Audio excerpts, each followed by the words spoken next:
Haleluya, puji nama Tuhan. Salam sejahtera di dalam kasih kita Tuhan Yesus Kristus. Senang sekali kita bisa berjumpa lagi dalam Renungan 79 Keluarga Jemaat GPD El Shaddai Magelang. Saya percaya dimanapun kita berada, Tuhan selalu menyertai, Tuhan memberkati setiap kehidupan kita. Mari kita terus alami pembaruan di dalam Tuhan setiap hari. Dengan kita menggunakan firman Tuhan 300 renungan 365 hari yang mengubahkan hidup Anda. Saya percaya setiap kita adalah orang-orang yang diubahkan oleh firman Tuhan. Nah, firman Tuhan dalam renungan 79 saat ini saya beri tema dari Roh Kudus. Kita akan melihat Injil Matius 1 ayat 18 sampai ayat 25. Satu perikop, tetapi saya hanya akan membaca di ayat 18. Injil Matius 1 ayat 18 sampai ayat 25, tapi saya baca di ayat 18, demikian firman Tuhan. Kelahiran Yesus Kristus adalah seperti berikut. Pada waktu Maria, ibunya, bertunangan dengan Yusuf, ternyata ia mengandung dari Roh Kudus sebelum mereka hidup sebagai suami istri. Bapak Ibu, jemaat Tuhan yang diberkati, kalau kita mengobservasi, kita mengamati perikop ini, kita akan mendapati siapa saja yang terlibat dalam peristiwa ini. Dan tentunya ada Maria, ada Yusuf, dan ada pribadi Roh Kudus. Nah, perikop ini menjelaskan sebuah peristiwa tentang kelahiran Yesus Kristus. Dikatakan saat itu Maria ternyata sudah mengandung atau sudah hamil, padahal belum hidup sebagai suami istri. Karena di sini dijelaskan bahwa mereka masih dalam status bertunangan. Jadi Maria masih dalam status bertunangan dengan Yusuf. Itu sebabnya di ayat-ayat selanjutnya menjelaskan tentang keputusan Yusuf setelah mengetahui Maria sudah hamil. Yusuf dikatakan diam-diam dia ingin memutuskan. Di sini dikatakan dia ingin menceraikan. Dalam terjemahan lain dikatakan dia ingin memutuskan hubungannya dengan Maria karena mereka dalam status bertunangan. Tentu kita tahu seperti apa perasaan seorang Yusuf ketika mengetahui Maria sudah hamil duluan. Padahal mereka masih baru bertunangan, belum hidup sebagai suami istri, belum hidup bersama. Dikatakan dia akan memutuskan hubungan ini dengan diam-diam karena Yusuf juga adalah seorang yang tulus hati. Dia tidak sekalipun mungkin bagi Yusuf Maria sudah hamil di luar nikah, tetapi dia tidak ingin membuat nama Maria itu cemar atau tidak baik di luar sana. Itu sebabnya dikatakan dia ingin memutuskan hubungan dengan Maria secara diam-diam. Namun malaikat Tuhan datang dalam mimpinya supaya ia tidak takut mengambil Maria menjadi istrinya. Jadi malaikat itu datang dalam mimpi Yusuf dan menjelaskan apa yang sedang terjadi karena anak dalam kandungannya adalah dari Roh Kudus. Jadi ternyata Maria tidak melakukan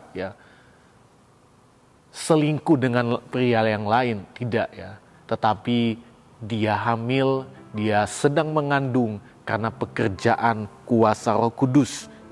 Maria mengandung bukan karena adanya hubungan intim dengan laki-laki, tetapi karena pekerjaan kuasa Roh Kudus. Itu sebabnya dikatakan dalam ayat 1, ayat yang sudah kita baca, ia mengandung dari Roh Kudus. Dan hal itu juga yang disampaikan oleh malaikat Tuhan kepada Yusuf. Dia sedang mengandung dari Roh Kudus. Mengapa hal itu harus terjadi? Untuk menggenapi firman Tuhan tentang karya penebusan manusia dari dosa. Di dalam ayat 22 sampai ayat 23 dikatakan hal itu terjadi supaya genaplah yang difirmankan Tuhan oleh nabi. Sesungguhnya anak darah itu akan mengandung dan melahirkan seorang anak laki-laki dan mereka akan menamakan dia Immanuel yang berarti Allah menyertai kita. Ayat ini dikutip dari Yesaya 7 ayat 14. Dikatakan sebab itu Tuhan sendirilah yang akan memberikan kepadamu suatu pertanda. Sesungguhnya seorang perempuan muda mengandung dan akan melahirkan seorang anak laki-laki dan ia akan menamakan dia Immanuel. Jadi peristiwa kelahiran Yesus itu sudah dinubuatkan oleh nabi, para nabi Tuhan. Tentang Maria yang akan mengandung dari Roh Kudus sudah dinubuatkan oleh para nabi. Jadi peristiwa ini untuk menggenapi janji Tuhan, firman Tuhan. Ya. Nah, kita akan melihat interpretasi, ya, makna yang kita temukan di dalam perikop ini, ya, dari Maria yang mengandung dari Roh Kudus. Saya mendapat makna di mana orang percaya harus mengandung dari Roh Kudus. Mengandung di dalam Kamus Besar Bahasa Indonesia berarti juga membawa sesuatu yang ditaruh di dalam, ya, di dalam perut dari seorang wanita, ya, ada bayi, ya. Itu mengandung, ya, membawa sesuatu, ya, ada sesuatu di dalam perutnya, ya. Atau juga tercantum, tertera, tercetak di dalam, berisi sesuatu. Itu arti kata dari mengandung, ya. Yang saya mau katakan berarti orang percaya pun, ya, harus membawa sesuatu dari Roh Kudus di dalam hidupnya.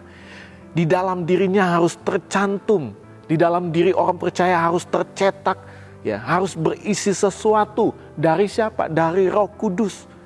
Supaya apa yang dilahirkan, yang dihasilkan orang percaya adalah hidup yang menyenangkan hati Tuhan. Karena apa yang dihasilkan dari Roh Kudus adalah sesuatu yang baik, sesuatu yang membawa pada keselamatan di dalam Tuhan. Dalam hal ini kalau kita melihat Maria mengandung Yesus, ya, dia mengandung Yesus, yang ada di dalamnya adalah Yesus dari Roh Kudus, ya. Dia mengandung dari Roh Kudus, yang ada di dalamnya adalah Yesus, anak Allah, Mesias, pribadi yang diurapi, ya. Dan kita tahu siapa Yesus. Yesus sifatnya baik, Yesus murah hati, penuh belas kasihan, penuh pengampunan, dan banyak lagi tentang sifat dari Yesus yang sedang dikandung oleh Maria dari Roh Kudus. Dan saya percaya ini juga menjadi gambaran dalam hidup kita sebagai orang percaya. Kalau di dalam diri kita ada Roh Kudus, ya, yang menguasai hidup kita adalah Roh Kudus, maka kita akan menghasilkan sifat-sifat Yesus dalam hidup kita. Perkataan dan perilaku yang tentunya memuliakan Tuhan. Menjadi orang percaya yang bukan hanya sekedar orang Kristen, ya, orang yang setiap hari ke gereja, tetapi punya sifat yang baik, punya sifat lemah lembut, punya sifat yang dapat menguasai diri, punya sifat yang penyayang, penyabar, penuh belas kasihan, dan banyak lagi, ya. Tapi kalau orang Kristen yang dia hasilkan dalam hidupnya kebencian, ya, fitnah, ya, kejahatan demi kejahatan, ya, berarti dia tidak sedang mengandung atau dia sedang tidak membawa sesuatu di dalam dirinya yang berasal dari Roh Kudus. Di dalam dirinya nggak ada Roh Kudus, di dalam hidupnya tidak ada Roh Kudus, ya. Yang sedang dia bawa di dalam dirinya itu bukan Roh Kudus. Kalau yang dia hasilkan dalam hidupnya adalah sesuatu yang bertentangan dengan firman Tuhan. Tapi kalau ada Roh Kudus di dalam hidup kita, ya, kita membawa sesuatu dalam diri kita dari Roh Kudus, maka kita akan menghasilkan apa yang dari Roh Kudus, yaitu sifat yang baik, yang memuliakan Tuhan, pribadi, karakter Kristus yang nampak dalam hidup kita. Itu sebabnya di dalam Roma 14 Roma 8 ayat 14 dikatakan, semua orang yang dipimpin Roh Allah adalah anak Allah atau anak-anak kebenaran. Semua orang yang dipimpin Roh Allah, yang di dalamnya ada Roh Kudus, mereka disebut sebagai anak Allah atau anak-anak kebenaran. Orang-orang yang hidup dalam kebenaran, yang setiap hari kehidupannya adalah kebenaran, kebenaran, kebenaran, yang memuliakan Tuhan, yang memuliakan Tuhan. Ya. Itu sebabnya saya mengajak, mari setiap hidup kita, setiap jemaat Tuhan, kita yang mendengarkan renungan ini, ya.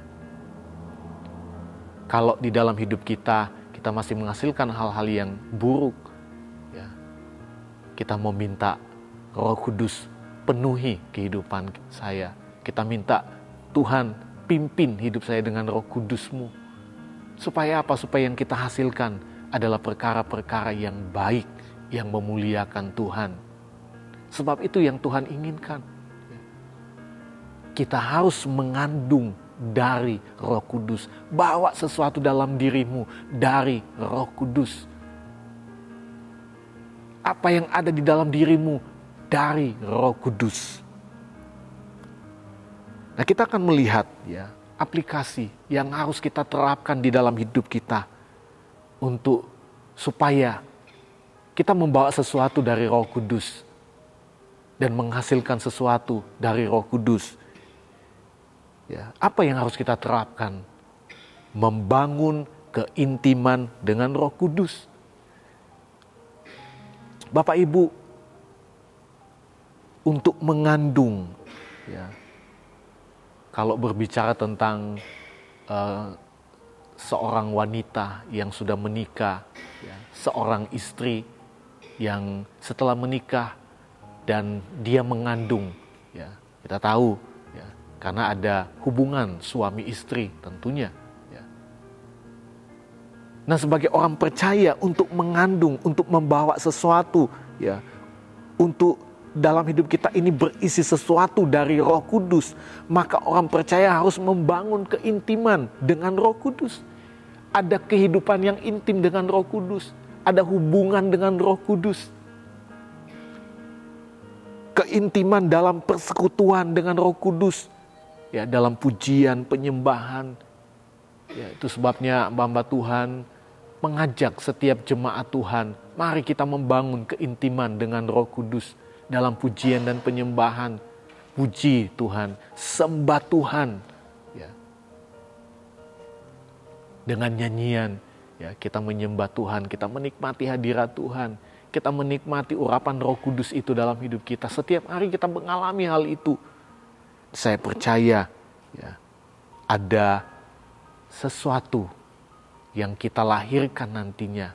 Karena di dalam kita ada Roh Kudus, ya pastinya kita akan melahirkan, kita akan menghasilkan sesuatu dari Roh Kudus. Ya. Ya. Jadi harus ada kehidupan yang intim, ya, dengan Roh Kudus. Juga membangun keintiman dengan Roh Kudus, yaitu hidup melakukan firman Tuhan. Ya. Jadi kita yang mengerti firman Tuhan, kita lakukan firman Tuhan. Maka saya percaya, ya, orang yang mendengarkan, orang yang merenungkan dan melakukan firman Tuhan, di dalam dirinya ada Roh Kudus yang nantinya yang dia hasilkan dalam hidupnya adalah perkara-perkara dari Tuhan. Ya, kehidupan yang memuliakan Tuhan. Ya, saya katakan tadi, yang nampak dalam hidupnya adalah sifat dari Yesus Kristus. Ya. Bapak Ibu, jemaat Tuhan yang diberkati Tuhan, orang percaya harus mengandung dari Roh Kudus supaya melahirkan karakter Kristus. Puji nama Tuhan, biarlah firman Tuhan, renungan pada saat ini boleh menjadi kekuatan dalam hidup kita, membawa hidup kita untuk terus bertumbuh dan diperbarui di dalam Tuhan. Tuhan Yesus memberkati kita semua. Terima kasih Bapak Ibu, saudara-saudari yang telah mengikuti renungan 79. Kiranya setiap renungan yang sudah kita dengar itu dapat menjadi berkat bagi kita semua, ya. Dan bagi Bapak, Ibu, Saudara-saudari yang ingin didoakan untuk pokok doa tertentu, mau menceritakan kesaksian, baik mujizat kesembuhan, pemulihan masalah keluarga, dan lain-lain, dapat disalurkan melalui chat dalam WhatsApp di nomor 081327420088. Tuhan Yesus memberkati kita semua. Mari sama-sama kita akan berdoa. Segala pujian, syukur, hormat, dan kemuliaan hanya bagi Tuhan Yesus di tempat yang maha tinggi. Terima kasih buat saat ini kami boleh kembali menikmati kebenaran firman Tuhan yang mengajar kami, menasihati kami untuk menjadi orang percaya yang mengandung, yang membawa sesuatu dari Roh Kudus, supaya kami boleh melahirkan, menghasilkan sifat dan karakter Kristus dalam hidup kami, Tuhan. Itu sebabnya Tuhan, biarlah kami menjadi jemaat Tuhan yang intim terus dengan Engkau, terus menjalin hubungan yang intim dengan Roh Kudus dalam pujian dan penyembahan, dalam doa kami, dalam hidup melakukan setiap kebenaran firman-Mu. Terima kasih Bapa yang baik, meteraikan firman-Mu di dalam setiap hidup kami, di dalam hati kami, Tuhan. Supaya firman itu kami lakukan dalam hidup kami. Terpujilah nama-Mu Tuhan kekal selama-lamanya. Terima kasih ya Allah telah menunjukkan kasih karunia kepada keluarga jemaat GPDI El Shaddai Magelang melalui Kristus yang telah mati untuk kami. Sekarang kami telah dibenarkan oleh darah Kristus, diperdamaikan dan diselamatkan.